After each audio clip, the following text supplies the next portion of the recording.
अस्सलाम वालेकुम नाजरीन। पाकिस्तान की टीम T20 वर्ल्ड कप से बाहर। 4 ओवर्स में 44 रन, 3 छक्के लगाने वाले मैथ्यू वेड का कैच छोड़ने वाले हसन अली पाकिस्तानियों के निशाने पर आ गए। जी हां, हम आपको इस वीडियो में मुकम्मल अपडेट से आगाह करेंगे। इससे पहले कि अगर आप हमारे चैनल पर नए हैं तो हमारे चैनल को सब्सक्राइब कर दें और साथ दिए गए बेल आइकन को भी प्रेस कर दें ताकि हर नई आने वाली वीडियो आप तक बआसानी पहुंचती रहे। जी हां, आपको बताते चले सेमीफाइनल में इंतहाई नाकिस बॉलिंग करने वाले हसन अली ने अहम मौके पर मैथ्यू वेड का कैच भी छोड़ दिया, जिसके बाद ग्रीन शर्ट्स जीता हुआ मैच हार गए। हसन अली ने सेमीफाइनल में 4 ओवर्स में 44 रन दिए और कोई भी विकेट हासिल करने में कामयाब ना हो सके। हसन अली ने मैच के 19वें ओवर्स में शहीन अफरीदी की गेंद पर मैथ्यू वेड का कैच भी छोड़ दिया। इसकी अगली ही 3 गेंदों पर वेड ने स्टार बॉलर को लगातार 3 छक्के लगाकर मैच खत्म कर दिया।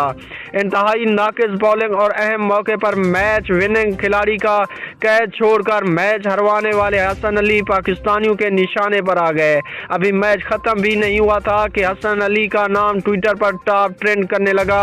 पाकिस्तानियों की जानिब से हसन अली को मैच में शिकस्त का जिम्मेदार करार देते हुए इन्हें कड़ी तनकीद का निशाना बनाया जा रहा है।